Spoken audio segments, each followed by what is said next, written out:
Welcome back to the Focus Around Distractions 3 workshop. We are on day 3, and we're going to be taking a look of thinking in arousal and how we can teach our dogs to be able to think in those higher up level arousal stages. And so I'm Penny Beeman with Uber Paws of Love. Joining me today is Cindy Campbell with Clovis Paws for Play. And we may have Ashlyn popping back in here a little bit later, maybe not. So we're here to help. This is something that is very near and dear to all of us because it's what makes or breaks our dog's ability to do their jobs, is that when something highly distracting happens, they're able to refocus back into their normal or neutral kind of level arousal state as quickly as possible. So being able to get super excited or super calm, depending on what the situation calls for, is important to all of us. And so with that, Cindy, you want to get us started?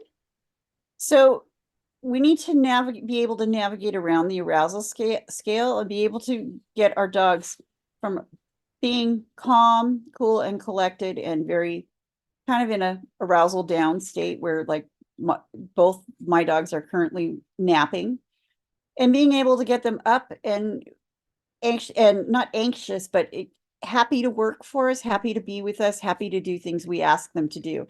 Now, if I got up and walked across the room and went to do something and I needed Nick, I would just need to call him and he would come do it. I may have to turn him on into work mode, which is I do by having him touch my hand. I'm going to give you an easy cue to let you know you need to be listening to me, to follow some directions. That's a simple way to get him just up enough to, okay, yeah, I need to retrieve something for you, or I need to empty the dryer, or I need to do a task for you, or, oh, we're going to start a training session now. It's a start cue. But there's things we can do to get more energy out of them. And this may sound counterintuitive to some people, but if you have a dog like my Poe, who's a Great Pyrenees, whose job in life is pretty much to lay around and be calm and act like she's a sheep, except when there's a predator. I mean, that's what she's bred to do, is alert to predators, alarm, sound the alarm, and if worst case, fight the predator. So how would I get her up into a more excited state? I would need to play some games and use my happy voice and really work with her to get her up. And with her, it would take building up those things that are exciting and fun and making them more exciting and fun for her, and working with her to get, and of course, getting the food out, because she's super food motivated like a lab. And if I had high value treats, so it's anything that she really values is going to pull her arousal level up. And when we're intentionally raising their arousal level for a game, for an activity, for something we want to do with them, then we want to make sure that we're doing it appropriately, in a way that will help the dog, that we're doing it with positive energy. We want the dog feeling good if we're asking them to do something. And we can do this by, happy talk. We also want to match the arousal state and the state that we want the dog in. I had a situation a little while ago where I was doing a long sit stay and followed by a long down stay. And in between the sit stay and the down stay, we released the dogs and rewarded the dogs. And it was a practice obedience session, so no food was involved. I could have given food because it was a practice, but I'm working with Nick to kind of get away from that, and he's not necessarily food motivated. So he was hyperactive anyways, because he was around a bunch of dogs he wasn't used to being around, and he had a busy day at the zoo, and a bunch of different stuff going on. And so when I released him, I called him to jump up, and he took that as a cue to go run, which was not what I was asking for. So he was not matching my arousal level. He exceeded my arousal level. When we went and did this the next week, I had him sit and stay, and I praised him, but I praised him more quietly so that I could keep him in the arousal state that I wanted him in. So it's important when we're thinking about bringing an arousal level up that we don't go over the top and put our dogs over the top and up into the red line where they can't think. We want to get them up where they're thinking and they're in their brain and they're still using their brain, but not so high that they're right on the edge or going over the top. So it's really important that you match the arousal level that you want. That's one of the big reasons why it's important to decide what your end goal is for the session before you end the session. And I'm not saying like, so if we plan a shaping session, we may want to hit a specific step in our skill that we're teaching. And I'm not talking necessarily about that, but plan on what's coming next after your session. So if your next goal is to be able to have a calm, take a nap, kind of just relax and chill, you need to end your session on a note that's going to bring you down to a calmer state. For example, I just did a session with a client that involved a long line walk outside, and I took Belle with me. And then I needed to, once the client left, I needed to take Azul out on a long line walk and get his sniffs out, and Belle was going to stay here. So what we did after that long line walk, and this allowed the client to be able to practice it too, is both client and I came in with our dogs. Her dog is much the same size as Belle, and they get along very well. But instead of coming in and letting them free play, like they may have done in other occasions, we came in and we sat kind of a ways apart and helped them just kind of interact with their owner first and slowly, just get the brain working back in like kind of more of a work mode, but just connecting with their owner. And then Belle and I slowly moved closer and closer and closer to each other. So the whole time as the dogs were calming down and their arousal state was coming down, they were calming down and they were getting to be what they wanted to do was check each other out a little bit more, and do some interaction with each other. But we didn't want the free play. We wanted calm work interaction so that Belle would be set up for success for staying here alone and taking a nap when I took Azul out for a walk. So knowing that my next goal was I needed Belle to be calm and be able to stay home alone, I knew I needed to help calm her down, and it worked really well. And so we did a lot of activity where we calmed down, and then we actually kind of switched to dogs for a moment, which brought that arousal level back up just a touch. So basically, she started rewarding Belle for simple behaviors of sit, down, nose, paw, all this stuff. And her dog was interacting with me, and we were kind of playing a game I like to call puppy bowling. And so he was chasing the treats from me. He doesn't get a whole lot of treats from me because he's on a special diet. So that was fun and rewarding for him. And at the same point, he was slowly getting closer to Belle without becoming over threshold while Belle was being a little bit more excited. So we were controlling arousal level very well based on the activities that we wanted. We needed Belle to get a little amped up because this dog sometimes gets a little nervous if Belle gets too amped up. So we needed her to get a little amped up, but not too amped up. And so the other owner was specifically working with Belle on let's keep her a little excited. So she's moving, she's making rapid movements, but they were all focused on the owner and not the other dog. So she was transitioning from sit down and everything else really fast to keep Belle a little bouncy, but not too bouncy. And so working that together really helped put Belle in the right stage of mind. So when the client walked out the door, I was able to quickly disengage from all the dogs. I let Azul out in the training center. Belle got her drink of water or whatever. And I had to grab Azul's gear and gear him up. And that got her all excited really for the moment because she knew this meant walk time, right? When she see me amping Azul up, and I was able to say, no, Belle, you're going to stay here. Let's go to the couch, which she knows is her napping place. And she went to the couch and she laid right down. And I think I heard like two barks when I walked out the door. and then she didn't bark again. So for Belle, that's huge progress because normally she would have barked her head off the whole time I had Azul outside, and we were only going outside for short periods. We were gone maybe 25 minutes, and at most we were 100 feet away from the building with windows open. So I could hear her the whole time, and she never barked, and she was nice and calm. I don't know that she slept, but she was calm. So when we decide what our end goal should be, or what, maybe not where we want to stop the training session, but what we want to do after the training session, that tells us what arousal level we need our dogs to be at when as we're ending the session. So if Cindy was going to go from her long down stays into, all right, now we want to do some parkour and jump and bounce around and get all goofy, she would have to end that long down stay with a play that brought Nick's arousal level up. And if she wanted to end it on, all right, now we're going to go on our bus ride home, so then she would need Nick calm. She would want to still keep that arousal level calm after the downstay training. So knowing what your next goal is, what your next activity is, can really help you control that arousal scale, whether you're ending on a way up note or a way down note. Cindy, did And you have something? yeah, that's especially true if you have a dog like Nick, who it's way easier to get his arousal up.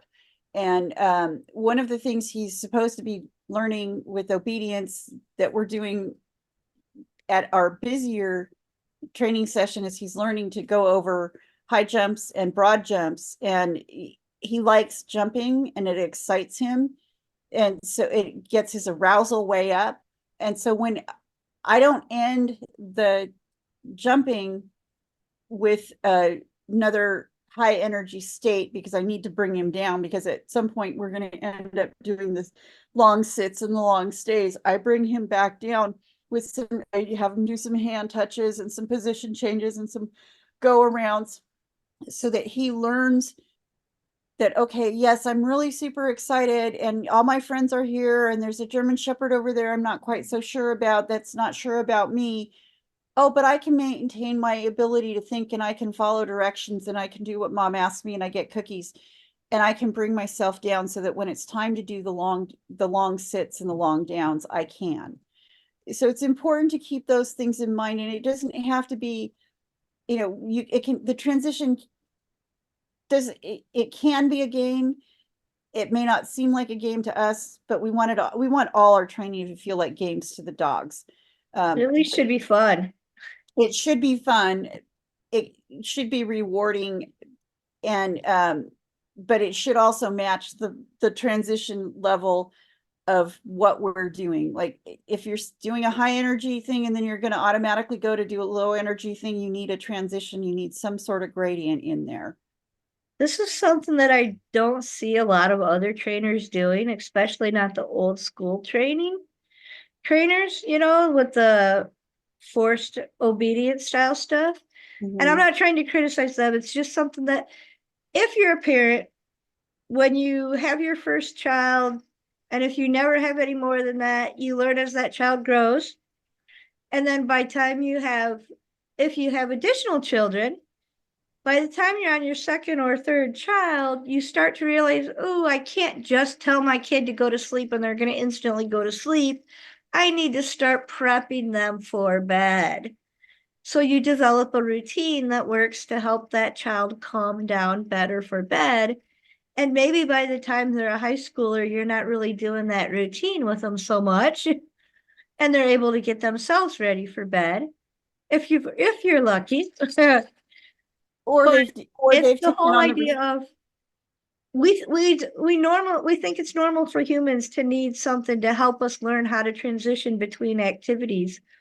But very rarely do we look at that from a dog's perspective and needing to help our dogs learn how to transition between those activities as well.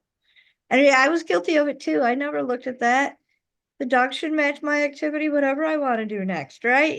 We all kind of had that little bit of thinking, but it works so much better if we can set them up for success so that they can transition with us.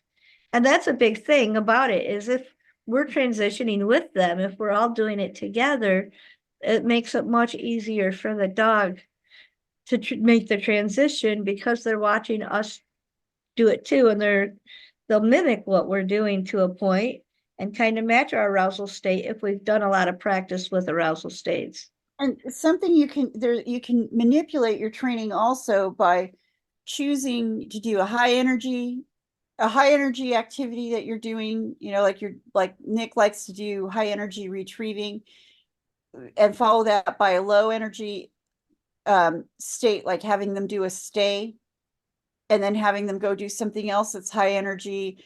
And you can manipulate their ability to think in arousal that way without, and make it so that it's not, don't make it so it's punishing. You want to make it so that they learn that, okay, so I'm going to go out and I'm going to retrieve. I do some position changes and I do some hand touches and I'm calming down a little bit. Okay, now I have to do a downstay. That gets that the position changes and the hand touches gets them settled more, so they're not running, so that they can come back and they can think in that downstay. They can think that, okay, this is what I need to be glued right here. And they may be alert, they may cock over on their side, it depends on the dog, but that helps them with that transition. So you can manipulate in your training sessions, you can manipulate your energy level with each activity so that your dog is not high arousal all the time, but so that they can come down and be more so that they learn to go up and down. And the more they learn to go up and down, the easier it is for them to stay in a thinking brain. And the activities that they do regularly, those transitions become easier. If you think Much. about it, if you work outside of the home, a lot of times when you first get home from work, it can almost seem like chaos for a few minutes. You're coming home and you're greeting your dogs, chaos. Maybe you're greeting a spouse, children, whatever. It can be chaos for a few minutes. And then you transition into a calm. Now, if you just started a new job and your schedule's all changed, that chaos might last a little bit longer.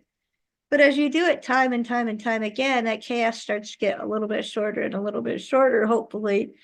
And when it's stopping to get shorter and it's still more chaotic than what we want, that's when we want to ask for help. And this is where, if you have like a high stress job, like before I was a dog trainer, I was a nurse, and there were days I would come home extremely stressed because of stuff that had happened. I literally had two patients crashing at the same time at the end of shift one night. And when you come home from something like that, you need time to gather yourself and get yourself back into a position where you can function with the family. And that time can either be spent while you're driving home, or you have to do something at home where you just say, enough, I need a break. I need, give me 10 minutes to try and calm myself down. Well, your dog needs the same thing. And it's our responsibility as their humans that have the most So that we control. can set them up for We can success set them up by for success and creating those transitions and teaching them how to transition. Mhm. I knew where you were going. Yes, you did. Well, and so I don't think we have actually said something about that this year. We have in previous workshops, but it's important to note that both Cindy and I have disabilities that can impact our brain. So if a word doesn't make perfect sense, or while you see me not really interrupt but finish her thought, or vice versa, she'll finish my thought. It's because we work together often enough that we recognize when the other person's disability is kicking it up a notch on them.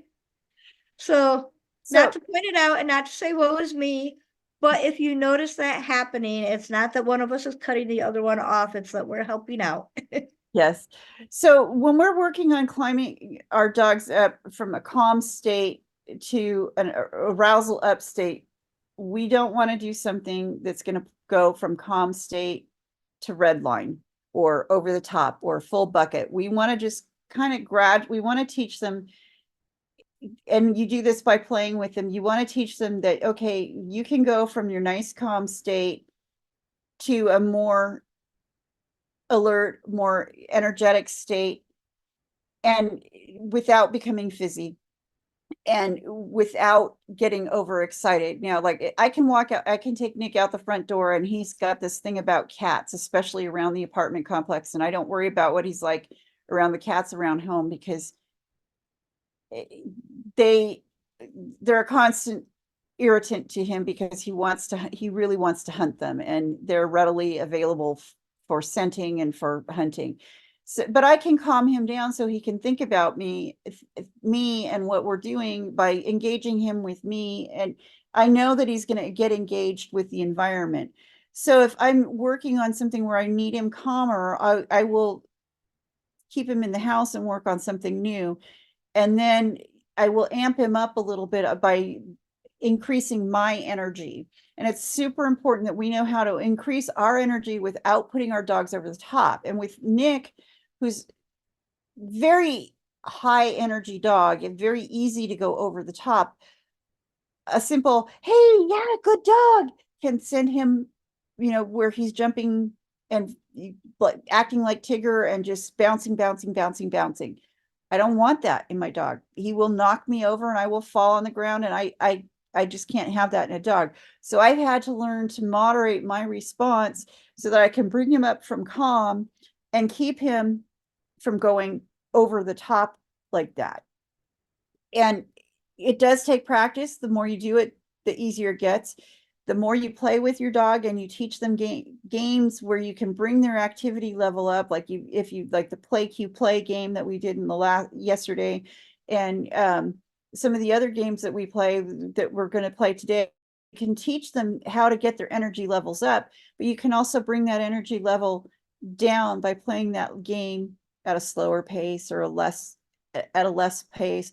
But you can get them thinking it, and you can play that game and get them thinking. Like a lot of times I will get a chaser toy out, and I'll have Nick chase it and grab it, and I'll get him all riled up with that. And then I end the game by getting him calm by, I have what they call a prey dummy, which is essentially, it's just a tube of like a fabric tube with a zipper on it and some Velcro, and you can close it up, and you put food in there, and he gets the food out of that. And so it simulates, basically tearing up a whatever he caught, and he likes that, and it calms him.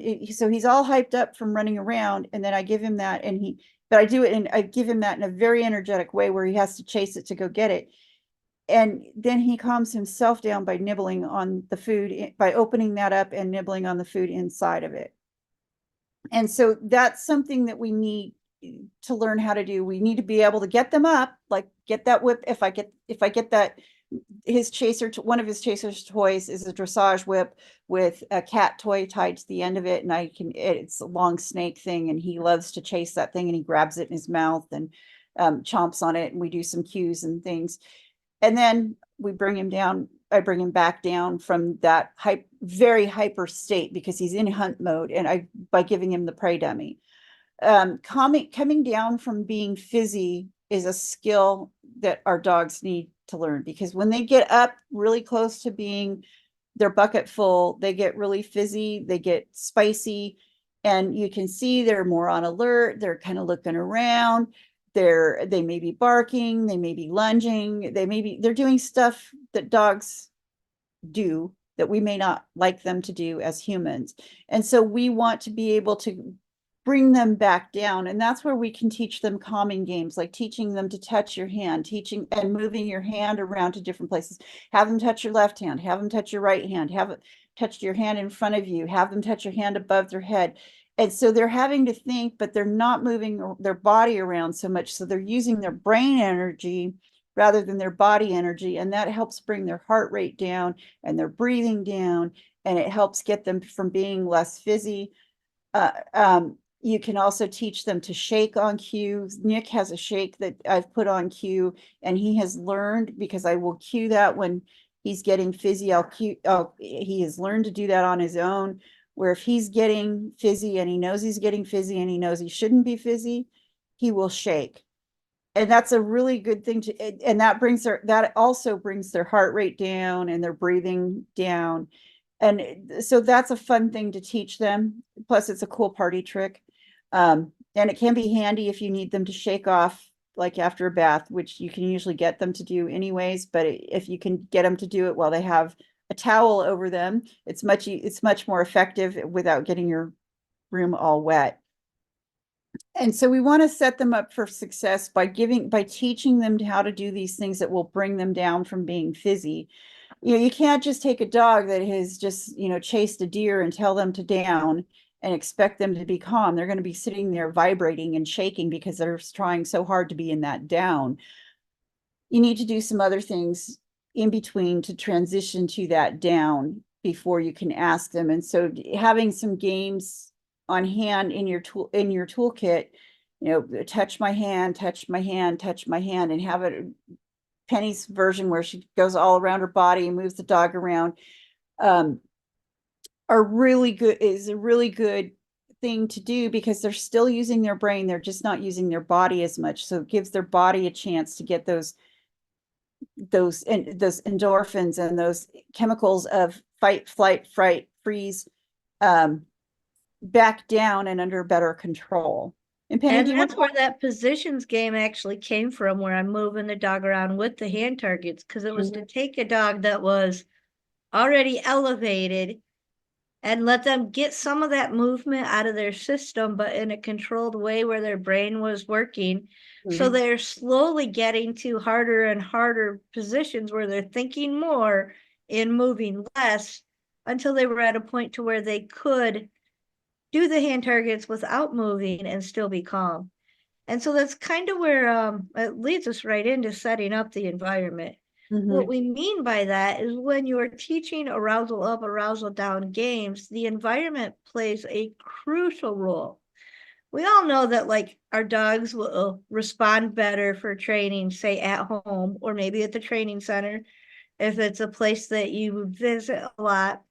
And then you go out into the real world or, the outside environment, and for a little while, it seems like all bets are off, and your dog may or may not listen to you. They may or may not be able to because they may be too stimulated in that environment because the distractions are greater, right? So when we're teaching them to build their arousal up or take their arousal down, we need to make sure that we're setting up the environment in a way that facilitates what we want.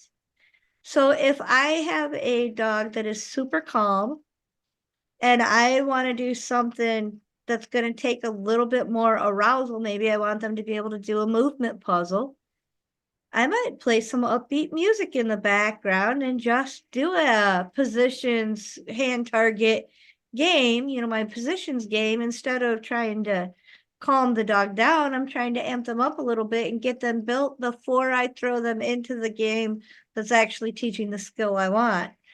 Or vice versa. I might set up the environment in a way that has something calming. So when I first started staying alone training with Belle, I would play a video for her whenever I left. So she had something to block out a little bit of the noise. It was Christmas time, so her favorite was any kind of Christmas movie that had lots of Christmas caroling or singing or, any kind of that typical Christmas feel good kind of movie. And then when it wasn't Christmas season anymore, we quickly switched into Mamma Mia because that movie went back and forth from talking and things getting a little exciting to singing and fast-paced singing and slower singing. And, just kind of, it was all over the place, but it kept things transitioning in a nice, even flow to help her as she transitioned into being able to be calm when she was alone and not stressed. So figuring out how to set the environment up for success for your dog is a big part of that.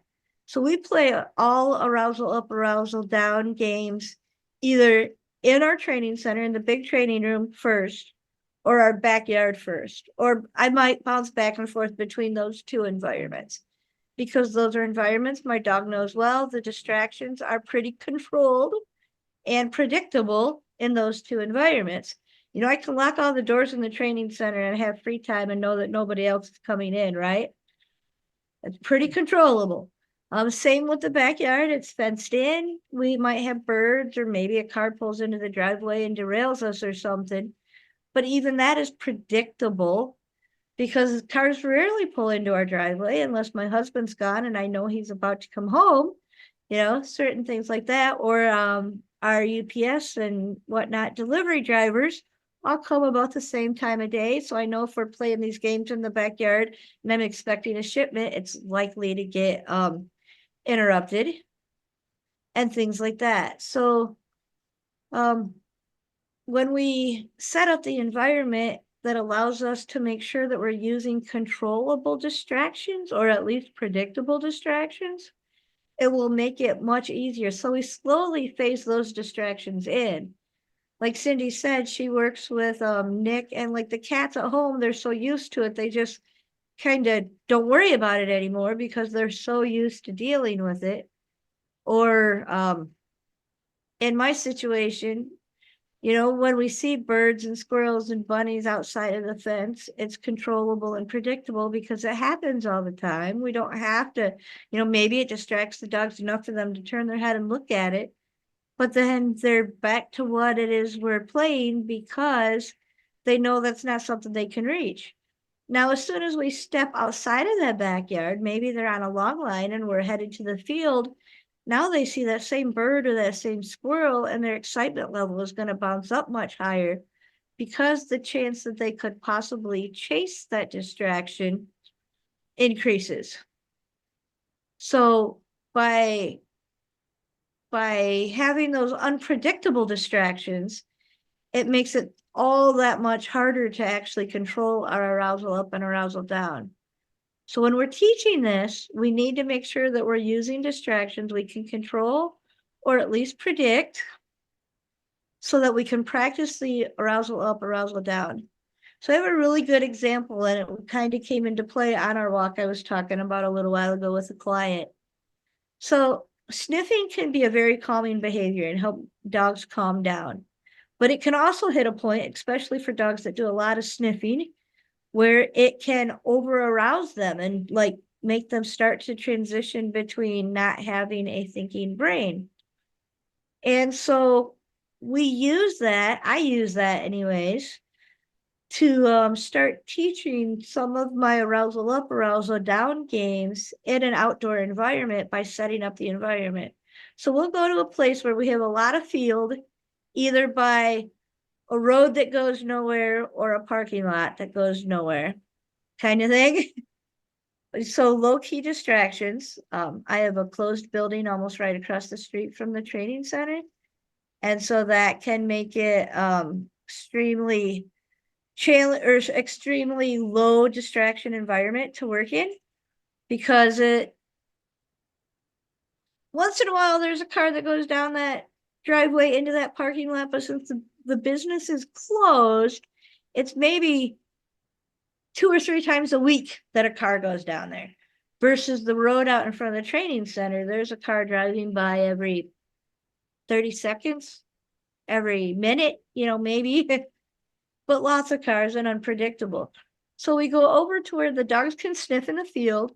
And when we see that sniffing amping them up a little bit too much, we recall them back into the middle of the road or the middle of the parking lot where we stay on pavement for a little while, which can then help them to calm down, bring that arousal level down.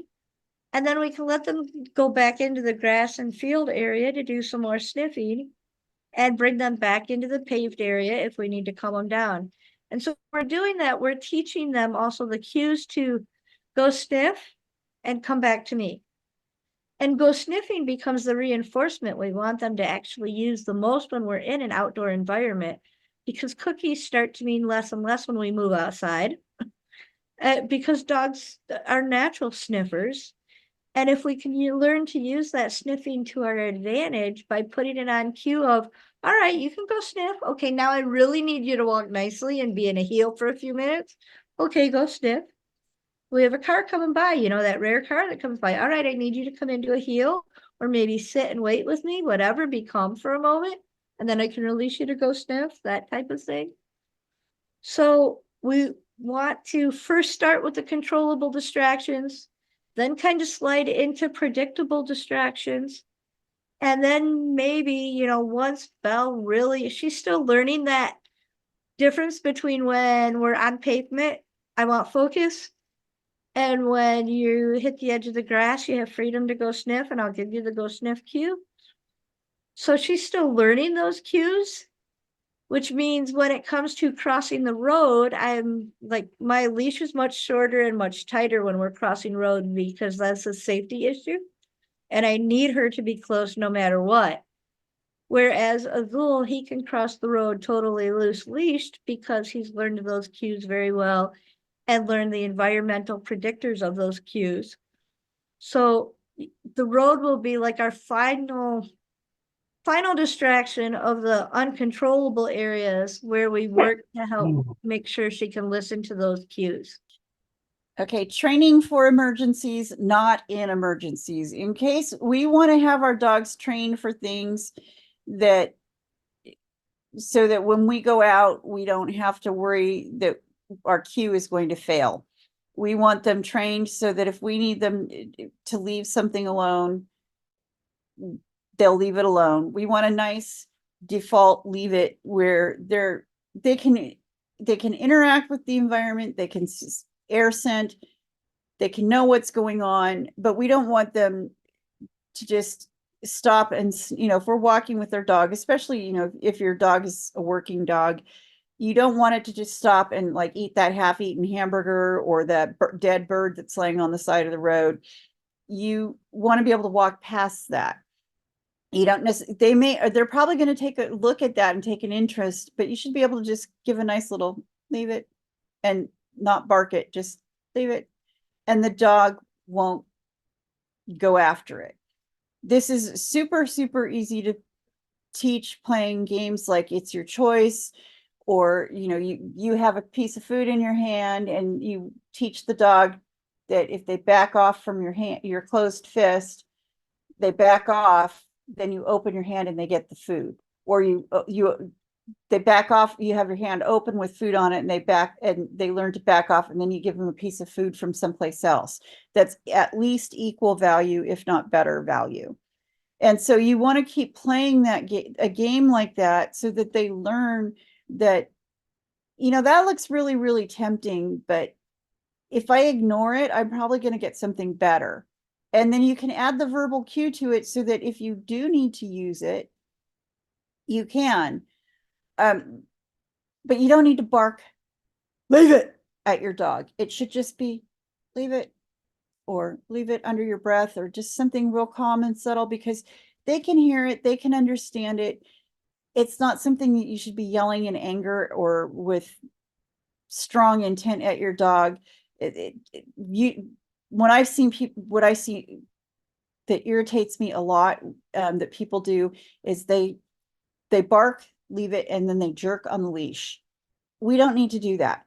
It should be a reflexive. You take the time, you teach your dog, back off the thing that you want, and you're going to get something else better.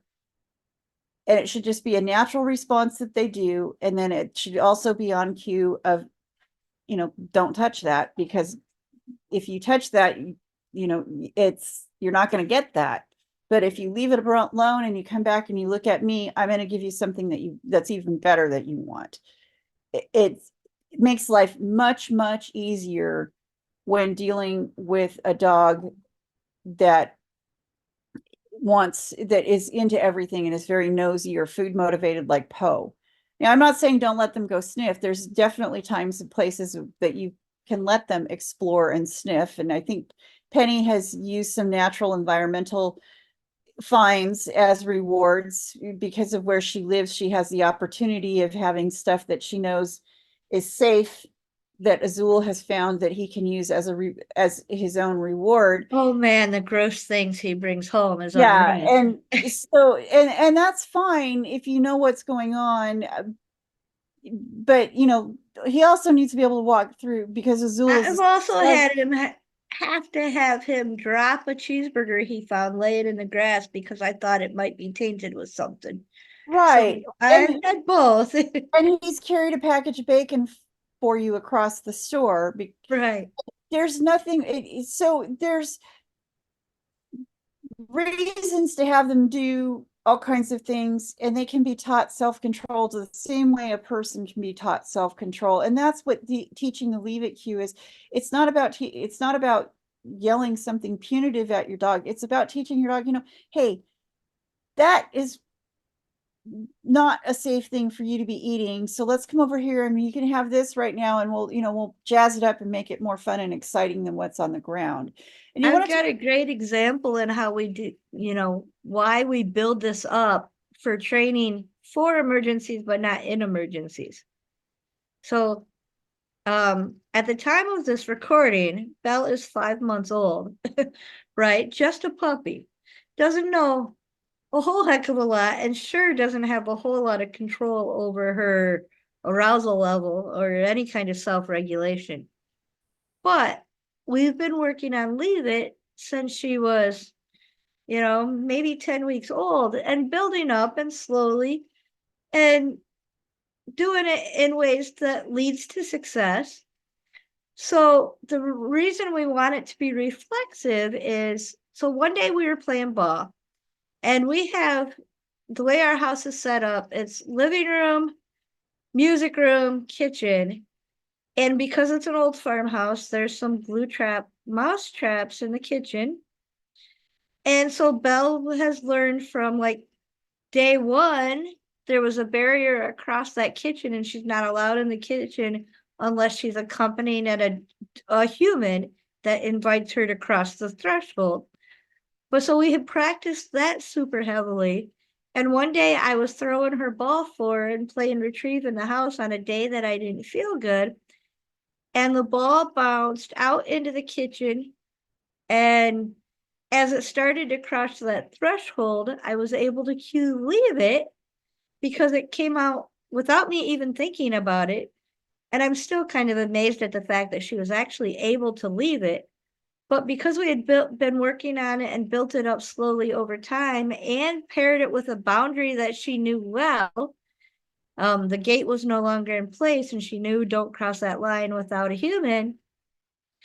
She stopped right at the perfect line. Thankfully, the ball bounced over the mouse trap. It hit the cupboard, bounced back, and rolled right back to her. So she got that instant reinforcement of me not even having to do anything because she stopped chasing her ball on cue, and her ball came back to her where everybody was safe. And that's just kind of wouldn't have been the end of the world. It wouldn't have been horribly dangerous if she stepped on the mousetrap, but it wouldn't have been comfortable for her. I've had to peel it off of most dogs' feet at least once until they learn to leave them alone. Now she knows to leave it alone and she's got a little bit more access to the kitchen. But at that time, she didn't. And so when we build it into that reflexive state of when it's our go-to cue when we see a hazard automatically. So I know like some people use this when they say you dropped a glass and it shattered on the floor and there's grass all over, and your dog comes running because it heard something drop, a quick Leave It or a quick freeze that we're going to talk about in a minute can help your dog stay safe. So when we're training for emergencies, we want to train away from the emergencies in a calmer environment that we can slowly build up over time so that when something happens and we have to say it in a hurry, it actually is much easier for our dog to do. And that kind of leads us right into the boundaries, exits, and barriers. Because I was telling you a little bit about, we had a barrier. It was a section of playpen, but so it stood up in front of the kitchen door. So when Belle first came in, she had a crate that was hers, and there was a little bit of issue with Azul trusting, worried that Belle was going to be nippy. So he set up a playpen area and cordoned off half of the music room so Belle could have her area and Azul could have his.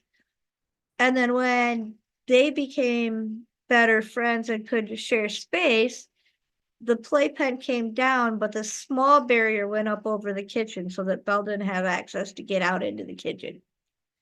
And that barrier then became the way that we taught her where that line was. Now we have carpet in the music room and a hard floor in the kitchen. So the flooring makes it really easy for a dog to learn a barrier. But you can only expect a puppy to actually learn that so quickly with everything else they're trying to learn. So the barrier is what allowed us to be able to practice safely. And we did a lot of heavy reinforcement by whatever human was on the kitchen side of the barrier, reinforcing Belle with bringing her good, yummy treats, because we had some dog treats sitting right there on the counter so that it was easy to deliver her reinforcement anytime she chose to lay on the carpet by the barrier and not go into the kitchen. And so that when we were able to remove that barrier, we still kept up that practice of just occasionally walking over and giving her a cookie for laying there. It's something we kind of need her to do because both me and my husband have issues with dropping things and bending over and picking them up. So we train our dogs to pick those up and hand them to us. But we don't want them underfoot in the kitchen, and it's not really safe. But we drop things a lot in the kitchen. Therefore, we need to be able to, when we drop those things, call the dog in and ask them to pick it up. So having that boundary, that line between the music room and the kitchen, the floor change sets the boundary. So to start training, we do something really simple, a barrier that prevents access. Then we slowly switch it over to removing that barrier to where maybe there's more of a boundary. And then once she learned that boundary, our next step was to teaching her a hasty exit away from the kitchen. If she did actually misstep, she was going to be really reinforced and really rewarded for quickly backing up and getting out of the kitchen. And so now she's gaining more access to the kitchen with humans than what she had before, which is making that boundary a little bit muddy for her. And so we're having to use the hasty exit method a little bit more to nope, remember, out of the kitchen. And we could just point towards that barrier area and say out of the kitchen, and she'll run back and get out of the kitchen knowing that, oh, something's good going to happen if I do. So we pair all three together, and that's why they're kind of linked for training for emergencies, is we want to start in safety areas first. So if we're out on a walk with dogs, we might use a barrier like a park bench to have our dog climb up and sit on a bench while another dog walks past on the trail. It provides that little bit of a barrier. It raises them up. It gives our dog a station to stay on. And if we've been doing any kind of stationing at home and parkour at home, that builds them up to being able to do it there. So we're adding in a barrier.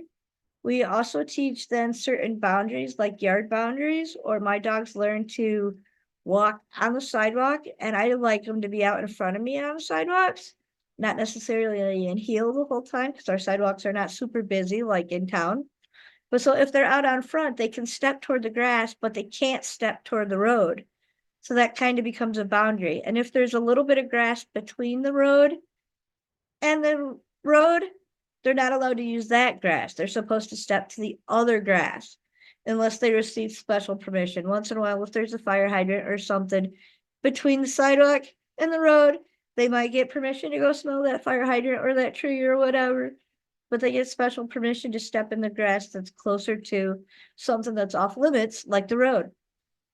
So when we put those devices, those tools, basically what they are, they're management tools, whatever they are, a physical gate, a leash, a car door, a long line. When we put those physical tools into action, we can then slowly start to prepare for those emergency situations for when that tool isn't there anymore and we automatically need them to stop. And that kind of takes us into our number 3. Cindy, do you want to talk about that one? You're muted. I want to talk about boundaries for just a minute because both my dogs have been trained to go to a spot, certain spots in the house and certain places, or to sit if I put them someplace to stay on that place. And I use that as a boundary. And so one of the things I do with Nick is I have a folding bed, and I can, when we go on trips, I take the folding bed with me, and I can use that. I can position him on that and put that in a safe place, position him on that. And I can tell him to stay there. He's comfortable. He's on a dog bed. He's not going anywhere. He's off the ground, and he's not getting into any issues. I also use, am a part-time scooter user, and I will use the seat of the scooter to put him on the scooter and sit there while I'm walking a course or while I'm doing something where I have him where I know he's going to stay. He has a clear visual area where he's supposed to be. He knows where he's supposed to be. It's raised up. He can see everything. He can see me. And so he stays up there. It's really handy for a lot of situations, or if you want your dog to, you can use a boundary, you can use it as a place to go, or you can, like stay on your bed until somebody comes, until everything is settled. Like if you're cleaning something up. Freeze, wait, and stop are also super important, because you don't want, if you drop something in the kitchen and your dog, or you drop something and it's something that your dog is probably going to really want to lick up, and like say you shatter a casserole dish while you're doing it, you don't want your dog cleaning up the mess because you don't want them getting their tongue cut or their paws cut. Telling them to freeze, wait, or stop can stop them from coming to you and coming to that mess that is going to get them in trouble. Or if the common skill that's taught in some advanced obedience skills is a drop-on recall, where you've called your dog to you, and say you're calling, you have to come across the road. Now there's a car coming and you need them to stop. So you tell them to stop. And generally how it's done, how they demonstrate the skill in obedience competitions, is they have the dog do a moving down, where the dog just drops into a down position. They skid usually. But the idea is motion stops and they're not going forward anymore. This can be super important, if you have a dog that's like Nick, that's super fizzy and spicy and has a higher chase drive, then having a reliable recall, a stop, a stop, a wait, and a freeze cue are super important, because if they take off after something, you need to be able to get them back, or to at least get them stopped so they're not chasing. And so it's something you want to practice, and you want to practice, and you want to practice, and it's something that you should do daily, just to make sure that you've got it, so that when you need it, it's available. And it's really nice to be able to do that, because then your dog becomes much more reliable when you're out and about. They build value in coming to you, or in listening to you, because they know there's going to be good things that happen when they listen to you. And so with Poe, I do a wait cue with her. So when I take the trash out, I can leave the side gate open, and tell her to wait, and walk back and forth with the trash cans, and without having to open and close the gate all the time. She just stays at the gate, at the barrier, or the boundary between the gate, where the gate opens. She stays on her side of the gate. She doesn't go out in public. She just stays in her backyard. And that makes moving trash cans much easier when you can leave your gate open, instead of having to open and close it every time because the dog's in the backyard. If the dog knows, okay, I'm not supposed to cross that barrier, I'm not going to cross that barrier, that makes the human's life much easier. So there's things, or if you have to open the gate, there's lots of reasons why you might have to keep a gate open or a door open for an extended period of time, more than you would, and you don't want the dog going out that door. If they know they can't cross that door, that threshold, while the door is open, unless they have permission, it makes everybody's life easier, and you're not going to you're not going to have a dog bolting out the front door. I had a situation that I inadvertently caused. Um, I put Nick into my boyfriend's truck. He had met me someplace and we were doing something in the back. We were putting equipment in the back of the truck.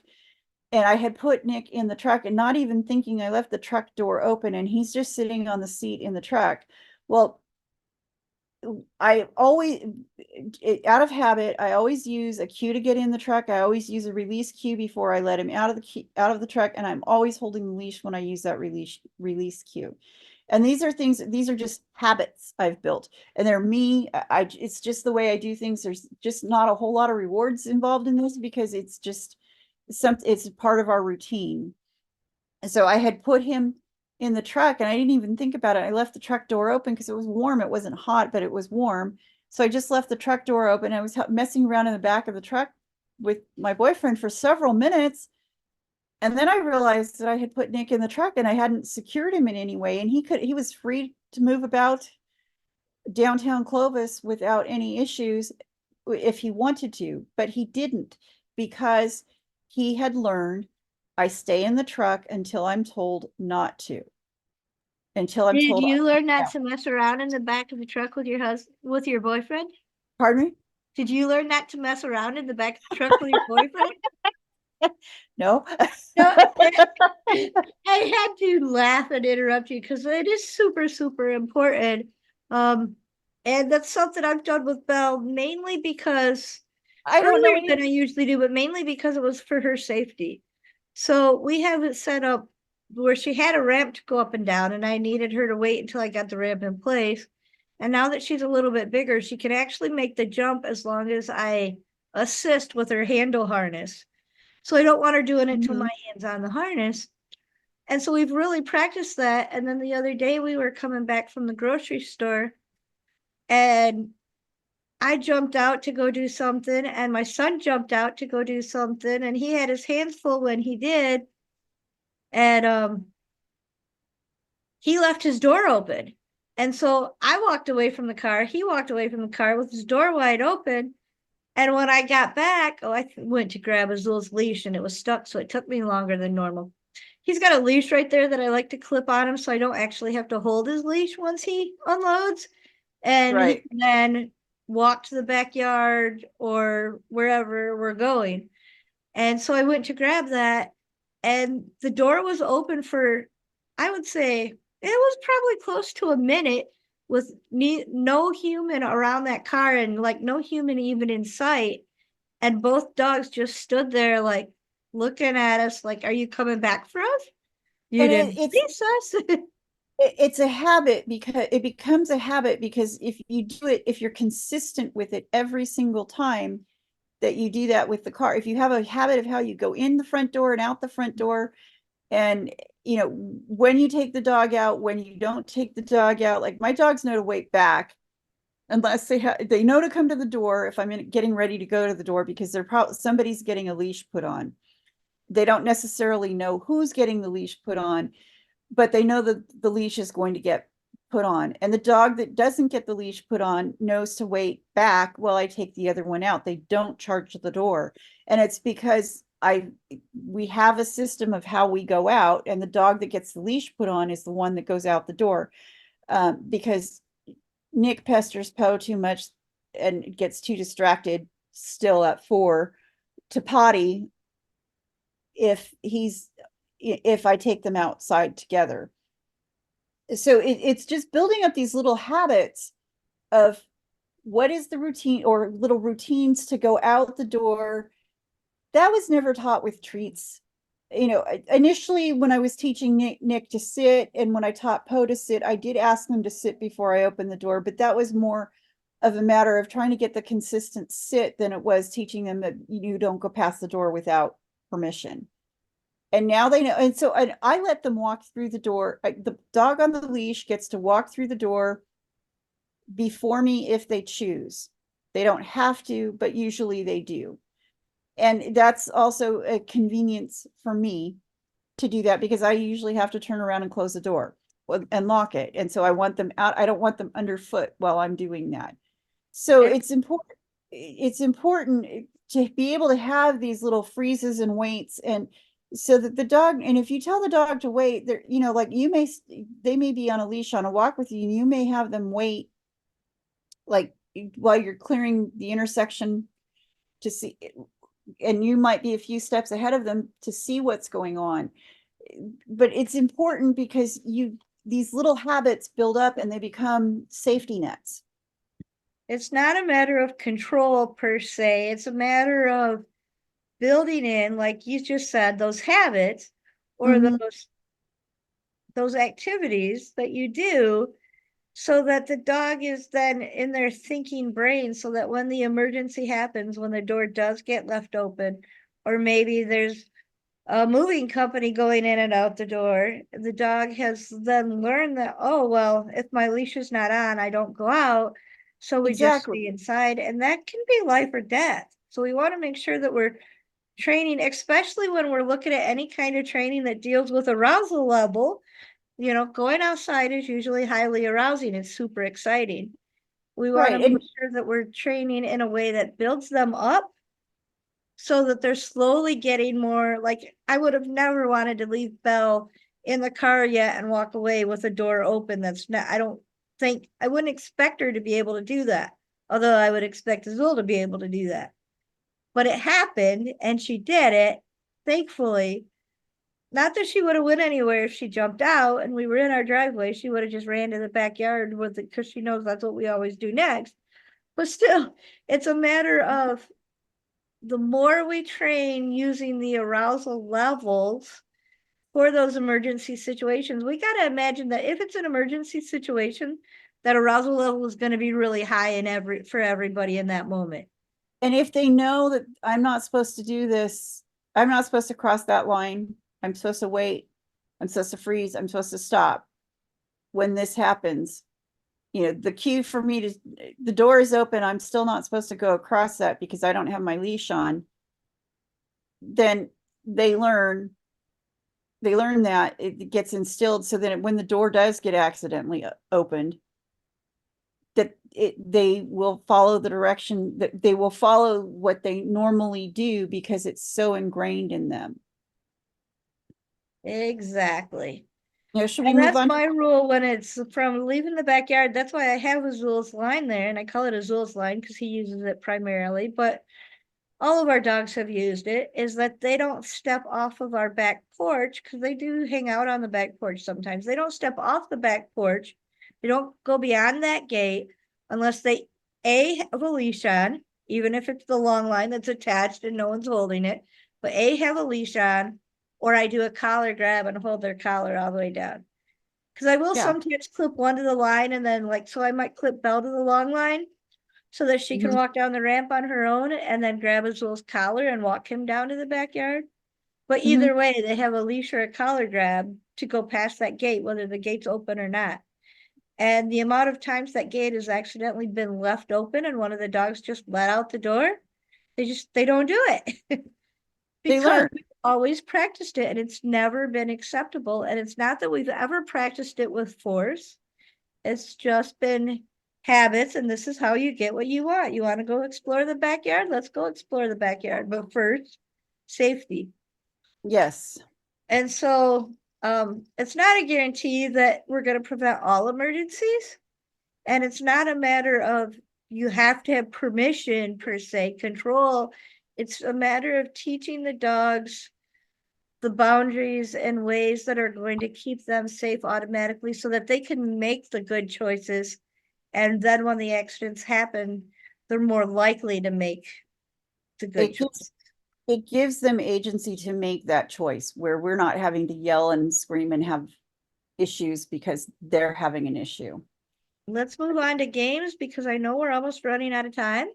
Okay, so this is Nick and I. This is a short video of Nick and I playing chase. Um, are you ready to start it, Penny? Yep, you ready? Okay, so this is a fun little game to get your dog into you. And I'm playing it with food, even though Nick's not food motivated. He's more motivated to chase me. And so I'm running around the ottoman and I'm trying to get him to follow me around the ottoman. And so I go around it a couple times. See, he wants to be with me, but he's not quite sure what he's doing. And now he's chasing me. And then we have fun. He gets a cookie. And this is an old video. Um, and like Poe, he has to chew everything. So I'm trying to get his attention, and he's like, "Okay, Mom, you're being silly." But he does play with me. He's like, "I'm not sure. There's not much room to run around here." Okay, okay. There he goes. And it doesn't need to be around a barrier. It can be outside. We do a lot of chase with our, when we're playing games, when we're doing obedience, and when we're doing stuff that's not as fun. He likes to chase things, so I will have him chase me for a few steps. You don't have to run, run, run. He likes to run, but you don't have to run, run, run to make chase I work. forgot I got a good chase me video as well in our Building a Better Bond workshop that shows Azul and my grandson running around the table while we're setting up a Christmas tree, you know, trying to get them both not afraid of the Christmas tree.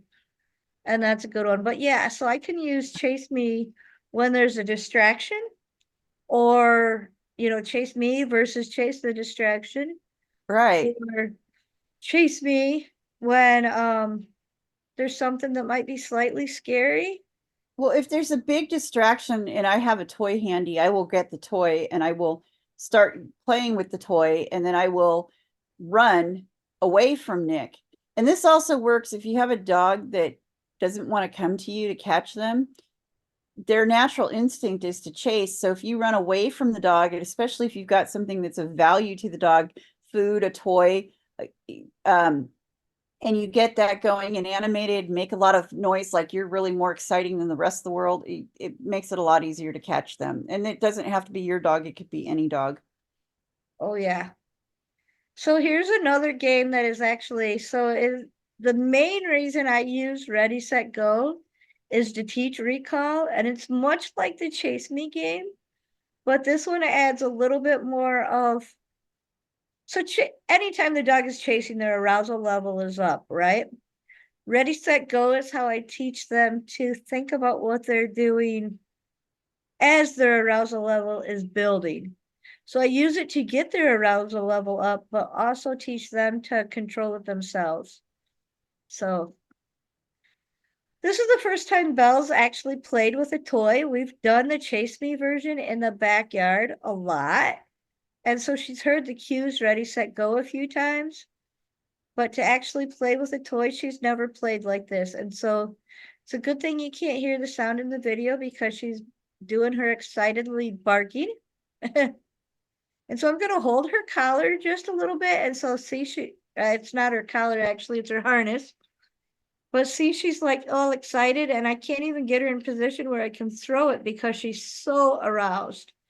And so by having her sit, I'm just having her think about what she's doing before I throw it. There's a dog in the side room there distracting her. So she's excited. She wants it. I'm going to run with her to the toy. Of course, she's going to get to it faster.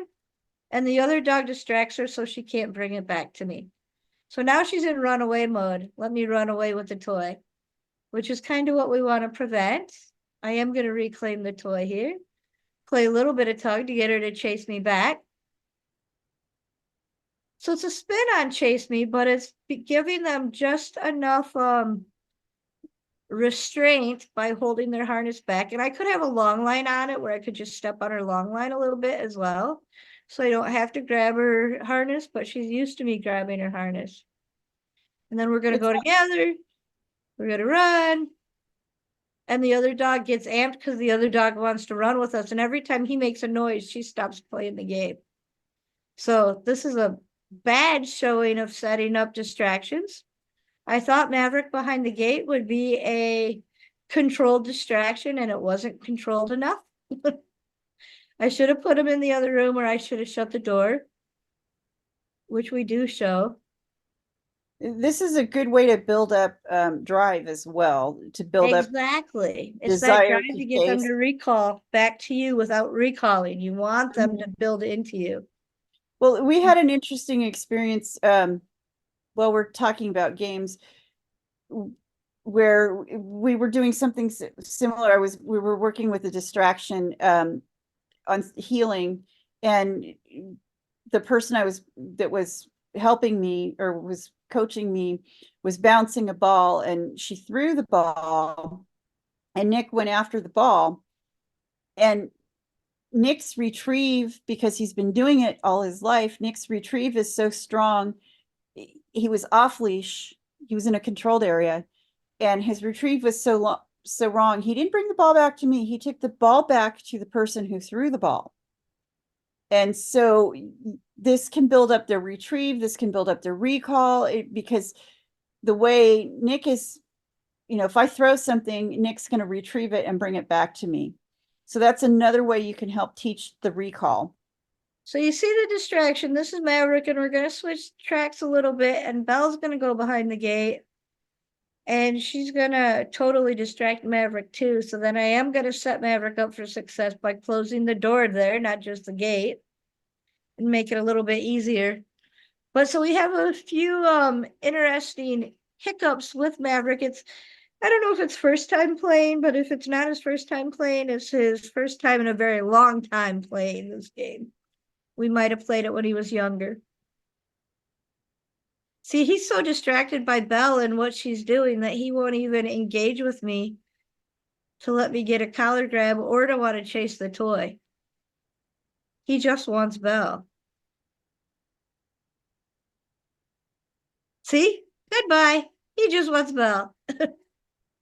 So, not set up for success. Good reason to record our training sessions.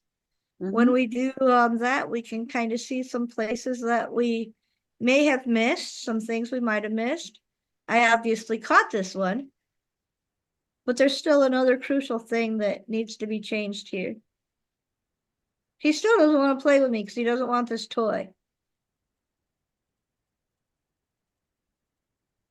He knows No where matter Belle what I is. do, he doesn't want the toy. I'm trying to get him engaged, and he's just like, nope, I don't want that toy. He wants the toy if Belle wants the toy, but he doesn't want the toy if Belle's not there. So Mav is actually one of those dogs that is not super toy driven unless there's no other options around. He is a dog that is very food driven. So I'm going to switch and use food. And see, now I have his now Belle's nothing. I've got food. He wants to play. He's not wearing his harness at the moment, so we're doing the collar grab.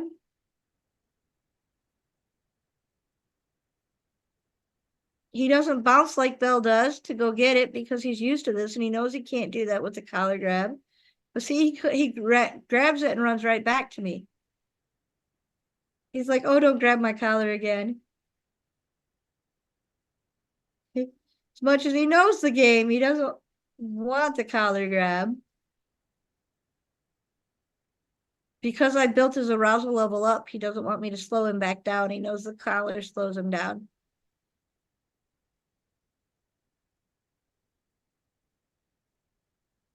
So I want to let this play out just a little bit longer because you'll see I try to see if he can do it without the collar grab, and his arousal level is a bit too high. So I'm able to bring that arousal level down lower to make it easier. See, I tried to get to it before him, and I was not fast enough because they're way faster than we are. And this is a game like the cue game we were playing, the play cue play, where you can do some cues in between to get them thinking in arousal and play this game with them and set them up to be able to think in arousal. You just add the running in there. Right. And so here I slowed it down. I didn't toss the tree out as far. Got him to lay down first, brought his arousal level down. I was able to put my hand on him just briefly without actually grabbing him to remind him, oh, I need you to wait here. He's like, oh, I don't want to lay down. You're going to do it again. He wants to chase the tree. But now I can toss the tree a little bit further and a little bit better, and he actually will wait for it now because I had to practice a couple of times with that little bit. And he did so good that time. I'm going to amp him up and get his arousal level all high because we're all done. And he's going to go play with Belle now. So his next activity is exciting. So it was good to end on a positive note for him. And so that is our Ready, Set, Go game, and a game that I like to use to help teach the dog to self-regulate that arousal level. So we hope you enjoyed today.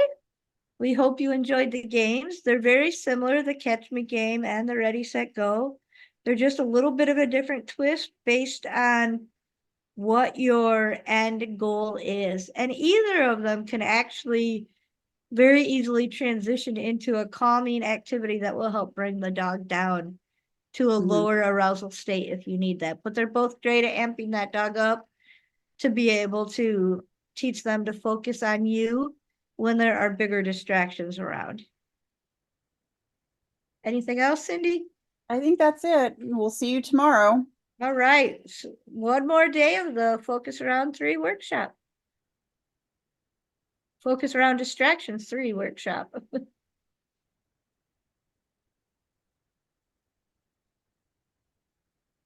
Okay, so what do we have to record next